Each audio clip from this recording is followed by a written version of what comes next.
¿qué tal? Esperemos que estés muy bien allí por casa.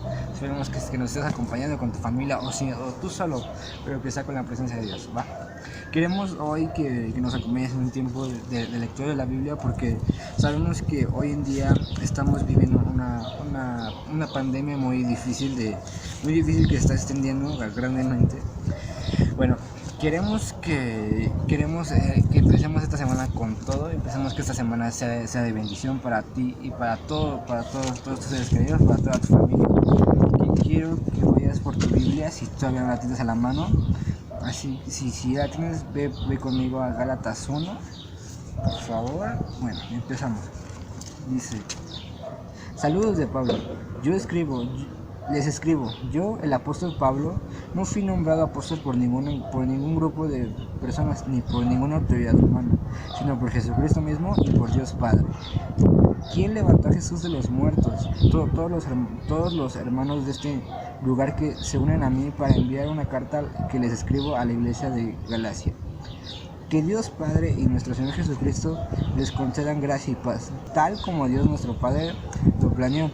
Jesús entregó su vida por nuestros pecados, para rescatarnos de este mundo de maldad en el que vivimos. A Dios sea toda la gloria y toda por siempre y para siempre. Amén.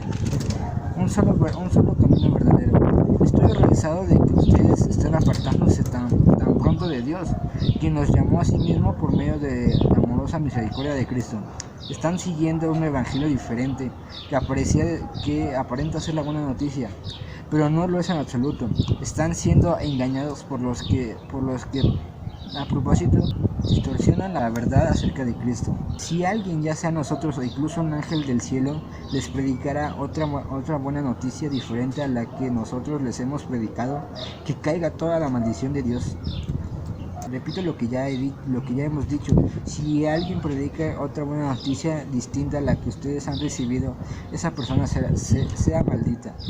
Queda claro que no es mi intención ganarme el favor de la gente, sino el de Dios. Si mi objetivo fuera agradar a la gente, no sería un siervo de Cristo. El mensaje de Pablo procedente de Cristo. Amados hermanos, quiero que entiendan que el mensaje del evangelio que predico no se basa simplemente en razonamiento humano. No recibí mi mensaje de ninguna fuente humana, ni nadie me lo enseñó. En cambio, lo recibí por revelación directa de Jesucristo. Ustedes saben cómo me comportaba cuando pertenecía a la religión judía y cómo perseguía con violencia a la iglesia de Dios. Hice todo lo posible por destruirla. Yo superaba ampliamente a mis compatriotas judíos en mi celo por las tradiciones de mis antepasados, pero aún antes que yo naciera, Dios me eligió y me llamó por su gracia maravillosa. Luego le agradó relevarme a su Hijo, para que yo proclamara a los gentiles la buena noticia acerca de Jesús. Cuando esto sucedió, no me apresuré a consultar con ningún ser humano. Tampoco subí a Jerusalén para pedir consejo a los que eran apóstoles antes que yo. En cambio, me fui a la región de Arabia y después regresé a la ciudad de Damasco. Luego, 3 años más tarde, fui a Jerusalén para conocer a Pedro y me quedé 15 días con él. El único otro apóstol que conocí en esos días fue Santiago, el hermano del Señor. Declaro delante de Dios que no es mentira lo que escribo. Después de esta visita, me dirigí al norte, a las provincias de Siria y Sicilia, y aún así las iglesias en Cristo que estaban en Judea no me conocían personalmente. Todo lo que sabían de mí era lo que la gente decía. El que antes que nos precedía ahora predica la misma fe que trataba de destruir y alababan a Dios por causa de mí. Los apóstoles aceptan a Pablo. Luego, 14 años más tarde, regresé a Jerusalén, esta vez con Bernabé y Tito, y Tito también vino. Fui a Jerusalén porque Dios me reveló que debía hacerlo. Durante mi tiempo ahí, me reuní en privado con los que eran conocidos como los dirigentes de la iglesia y les presenté el mensaje que predico a los gentiles. Quería asegurarme que estábamos de acuerdo, porque temía que todos mis esfuerzos habían sido inútiles, que estaba recorriendo la carrera en vano. Sin embargo, ellos me respaldaron y ni siquiera exigieron que mi compañero Tito se circuncidara, a pesar que era griego.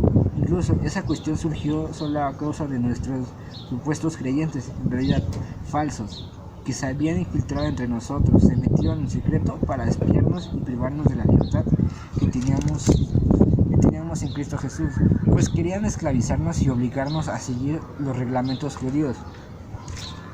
Pero no nos doblegamos ante ellos ni por un solo instante. Queríamos preservar la verdad del mensaje del Evangelio para ustedes. Los líderes de la iglesia no tenían nada que agregar a los que yo predicaba.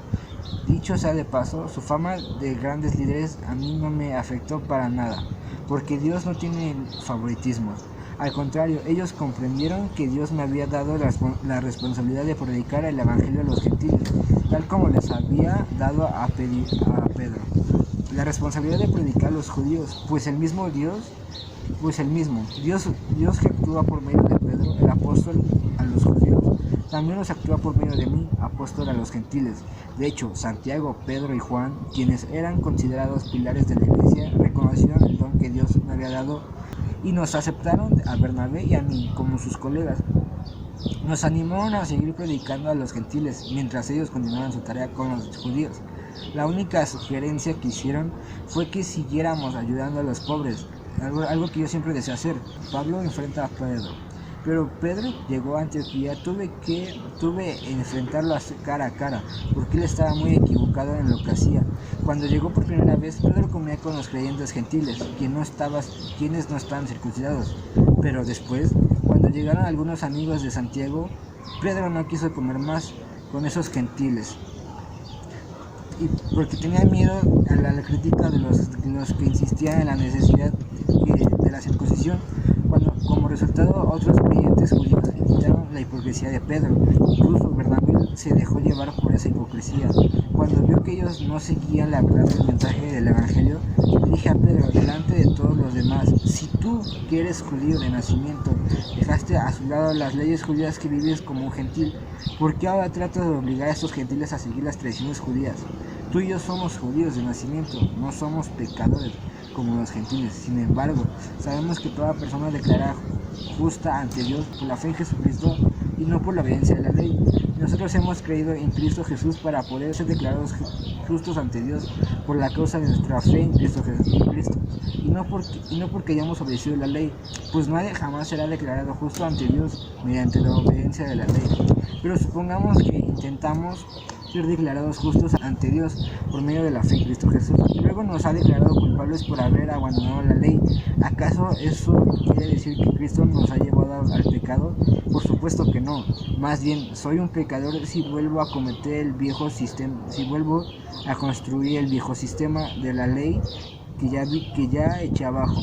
Pues cuando intenté obedecer la ley misma me condenó, así que yo morí a la ley, es decir, dejé de intentar cumplir todas sus exigencias a fin de vivir para Dios.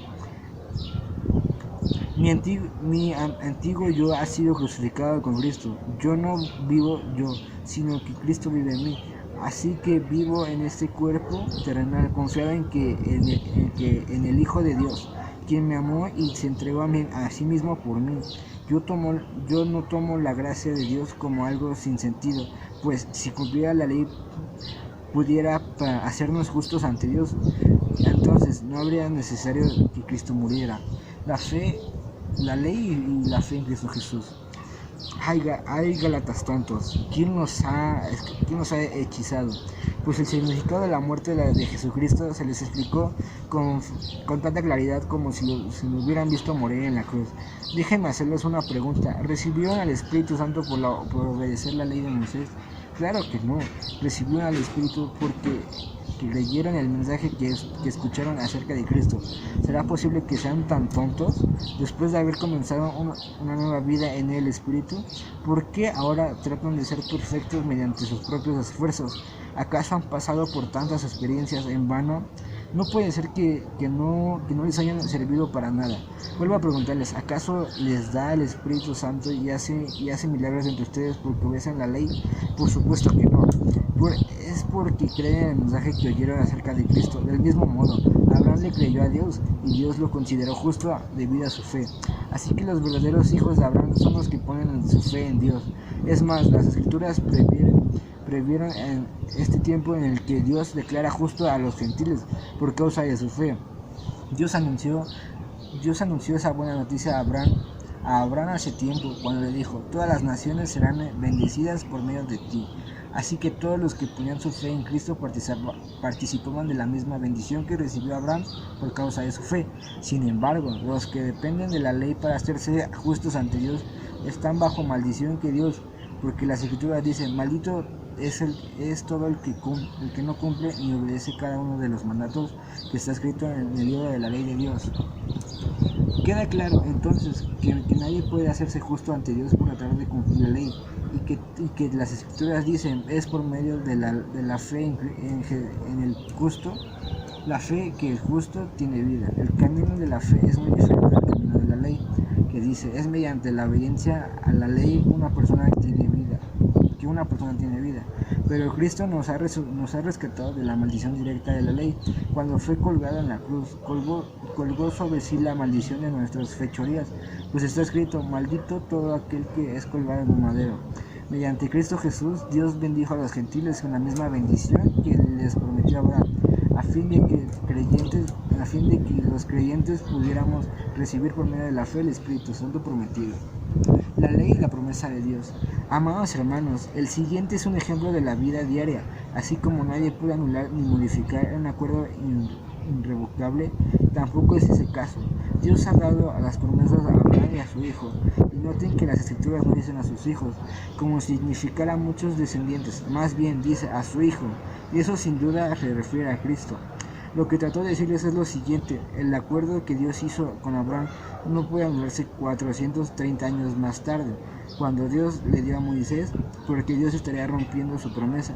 Pues si fuera posible recibir la herencia por cumplir la ley, entonces esa herencia ya no sería el resultado de aceptar la promesa de Dios, pero Dios, por su gracia, se la concedió a Abraham mediante una promesa. Entonces, ¿para qué se entregó la ley? Fue añadida la promesa para mostrar a la gente sus pecados.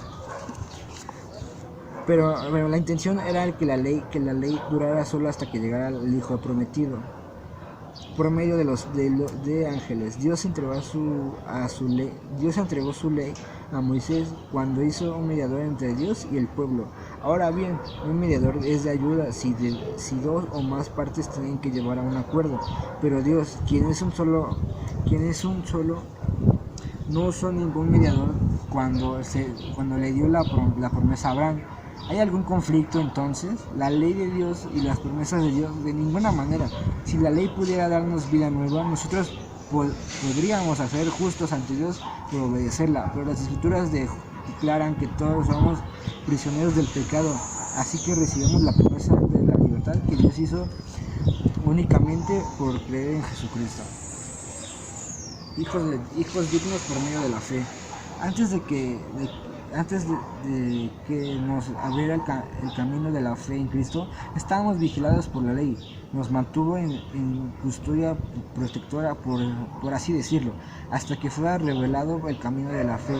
Dicho de otra manera, la ley fue nuestra tutora hasta que vino Cristo. Nos protegió hasta que se nos declarara justos ante Dios por medio de la fe. Ahora ha llegado el camino de la fe. Ya no necesitamos que la ley sea nuestra tutora, pues todos ustedes son hijos de Dios por la fe en Cristo Jesús. Y todos los que fueron unidos a Cristo en el bautismo se han puesto a Cristo como si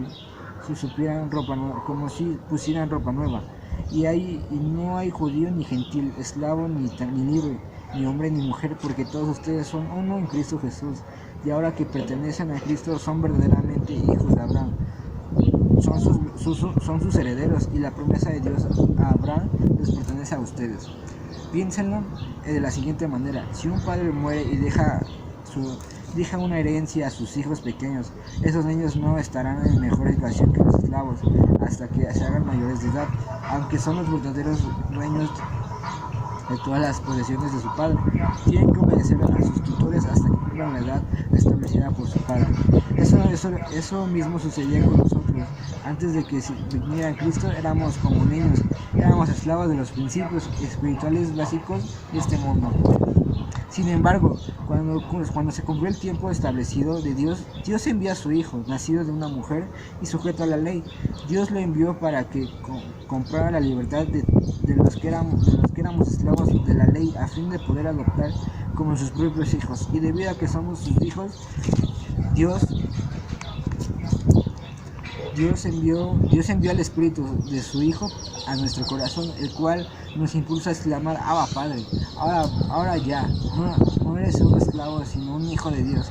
Y como eres su hijo, Dios te ha hecho su heredero. Su preocupación de Pablo por los Gálatas. Antes de conocer a Dios, ustedes los gentiles eran esclavos de los llamados dioses, que ni siquiera existían. Así que ahora que conocen a Dios, o mejor dicho, ahora que Dios los conoce a ustedes, porque quieren retroceder y convertirse otra vez a esclavos de los débiles e inútiles principios espirituales de este mundo. Pretenden ganarse el favor de Dios cumpliendo con ciertos días o meses, o estaciones o años. Temo por ustedes. Quizá todo el arduo trabajo que hice con ustedes fue en vano. Amados hermanos, les ruego que vivan como yo, libres de esas cosas, pues yo he de ser como ustedes, los gentiles, libre de esas leyes. Ustedes no me trataron mal como cuando les prediqué por primera vez. Sin duda, recordarán que yo estaba enfermo la primera vez que llevé la buena noticia. Aunque mi condición los tentaba a aceptarme, ustedes no me despreciaron ni me rechazaron. Todo lo contrario, me recibieron y me cuidaron como si yo fuera un ángel de Dios e incluso el mismo Cristo Jesús. ¿Dónde ha ido a parar ese espíritu de alegría y de gratitud que antes tenían? Estoy seguro de que ustedes se habían arrancado todos los propios ojos para dármelos de haber sido posible. ¿Acaso ahora me volví a su enemigo porque les digo la verdad? Esos falsos maestros están muy ansiosos de ganarse el favor de ustedes, pero sus intenciones no son nada buenas. Lo que quieren es aislarnos de mí para que ustedes solo les presten atención a ellos. Si alguno quiere hacer cosas buenas por ustedes, no hay ningún problema, pero que lo hagan en todo tiempo, no solo cuando estoy con ustedes. Oh, mis hijos queridos, siento como si volviera a sufrir dolores de parto por ustedes y seguirán hasta que Cristo se conforme por completo en sus vidas. Desearía estar con ustedes en este momento para poder hablarles en otro tono, pero estando tan lejos, no sé qué más puedo hacer para ayudarlos. Los dos hijos de Abraham. Díganlo ustedes, los que quieren vivir bajo la ley, ¿saben lo que en realidad dice la ley? Las escrituras dicen que Abraham tuvo dos hijos, uno de la mujer esclava y otro de su esposa, quien había nacido libre. El nacimiento del hijo de la esclava fue resultado del intento humano por lograr que se cumpliera la promesa de Dios, pero el nacimiento del hijo libre de la libre fue de manera más en que Dios se cumpliera la promesa. Estas dos mujeres son una ilustración de los dos pactos de Dios. La primera mujer, Agar, representa el monte Sinaí, donde el pueblo recibió la ley que los hizo esclavos, y ahora Jerusalén es igual que el monte Sinaí en Arabia, porque la ciudad y sus hijos viven bajo la esclavitud de la ley. Pero otra mujer, Sara, representa el Jerusalén celestial. Ella es la mujer libre y nuestra madre, como dijo Isaías: alégrate, oh mujer sin frutos, tú que nunca diste a luz, ponte a gritar de alegría, tú que nunca tuviste dolores de parto. Pues la mujer desolada ahora tiene más hijos que la que vive con su esposo. Y ustedes, amados hermanos, son hijos de la promesa igual que Isaac, pero ahora son perseguidos por los que quieren que cumplieran la ley, tal como Ismael, el hijo que nació del esfuerzo humano, persiguió a Isaac, el hijo que nació del poder del Espíritu. Pero ¿qué dicen las Escrituras al respecto? Echa fuera a la esclava y a su hijo, porque el hijo de la mujer esclava no compartía la herencia del hijo de la mujer libre. Así que, amados, Amados hermanos, no somos hijos de la mujer esclava, somos hijos de la mujer libre. Libertad en Cristo. Por lo tanto, Cristo en verdad nos ha librado ahora. Asegúrense de permanecer libres y no se esclavicen de nuevo a la ley. Presten atención, yo Pablo les digo lo siguiente: si dependen de la circuncisión para hacerse justos ante Dios, entonces Cristo no servirá de nada. Lo repito, si pretenden lograr el favor de Dios mediante la circuncisión, entonces están obligados a obedecer cada una de las ordenanzas de la ley de Moisés. Pues, si ustedes pretenden hacerse justos ante Dios por cumplir la ley, han quedado separados de Cristo, han caído de la gracia de Dios. Sin embargo, los que vivimos por el Espíritu esperamos con anhelo recibir por la fe la justicia de Dios nos ha prometido. Pues una vez que depositamos nuestra fe en Cristo Jesús, de nada sirve estar o no estar circuncidado. Lo importante es la fe que se expresa por medio del amor. Ustedes corrían muy bien de la carrera. ¿Quién impidió seguir la verdad? Seguro que no fue Dios, porque Él es quien la llamó. Él es quien nos llamó a ser libres. Esa falsa enseñanza es como un poquito de levadura que impregna toda la mesa. Confío que el Señor los guardará de creer falsas enseñanzas. Dios juzgará a las personas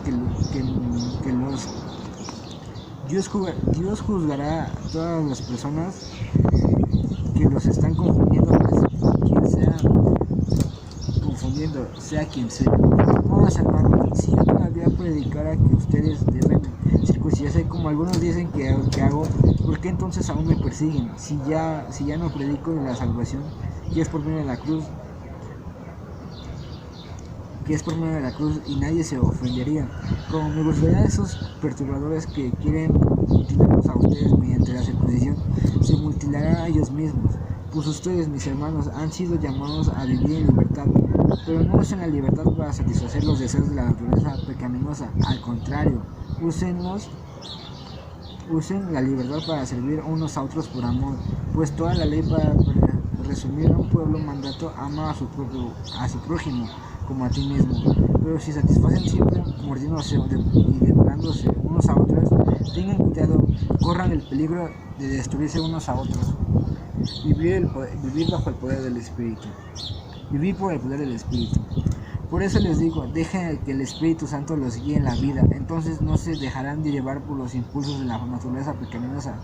La naturaleza pecaminosa desea hacer el mal, está precisamente lo contrario de lo que quiere el Espíritu, y el Espíritu nos da deseos de que se ponga a todo sobre la naturaleza pecaminosa. Estas dos fuerzas luchan constantemente entre sí, entonces ustedes no son libres para llevar a cabo sus buenas intenciones, pero cuando el Espíritu los guía, ya no están obligados a cumplir la ley de Moisés. Cuando ustedes siguen los deseos de la naturaleza pecaminosa, los resultados son más claros. Inmortalidad sexual, impureza, pasiones sensuales, idolatría, hechicería, hostilidad, peleas, celos, arrebatamientos de furia, ambiciones egoístas, discordias, divisiones, envidias, borracheras, fiestas desenfrenadas y otros pecados parecidos.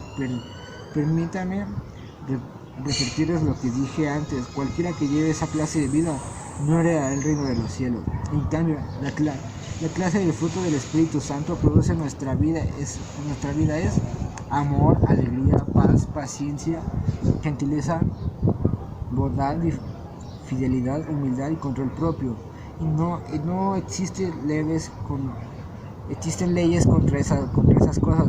Los que pertenecen a Cristo Jesús han clavado en la cruz las pasiones y los deseos de la naturaleza pecaminosa y han crucificado ahí. Ya que vivimos por el Espíritu, sigamos la guía del Espíritu en cada aspecto de nuestra vida. No nos engañemos vanidos ni provocando unos a otros tengamos envidia ni unos de otros. 6. Siempre cosechemos lo que sembremos.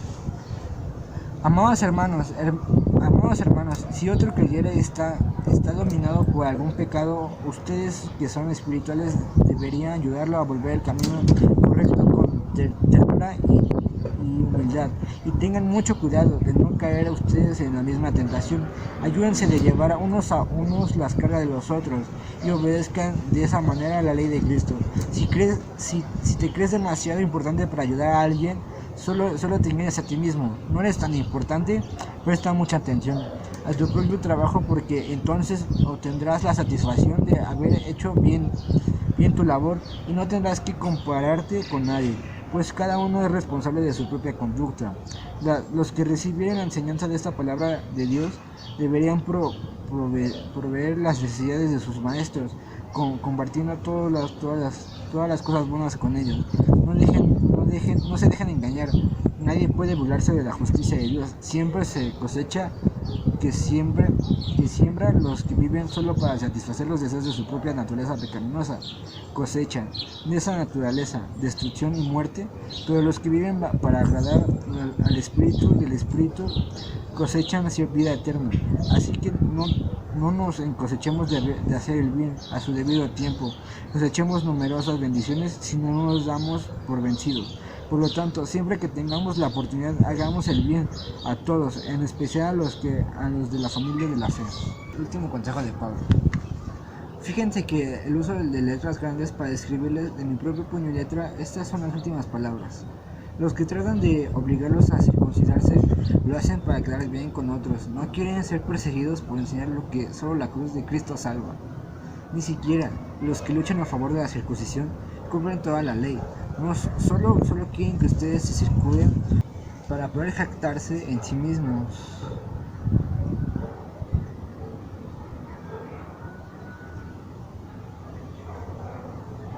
Jactarse de ello y decir que todos ustedes son discípulos. En cuanto a mí, que nunca me jacte de otra cosa que no sea de la cruz de nuestro Señor Jesucristo. Debido a que esa cruz, mi interés es por este mundo fue crucificado, y intereses del mundo por mí también ha muerto. No importa si fuimos o no circuncidados, lo que importa es que hayamos sido transformados en una nueva creación nueva. Que la paz y la misericordia de Dios sean con todos los que viven según este principio. Ellos no son el nuevo pueblo de Dios, ellos son el nuevo pueblo de Dios. De ahora en adelante, que nadie me cause problemas con esas cosas, pues yo llevo en mi cuerpo cicatrices que demuestran que pertenezco a Jesús. Amados hermanos, que la gracia de nuestro Señor Jesucristo sea con el espíritu de cada uno de ustedes. Amén.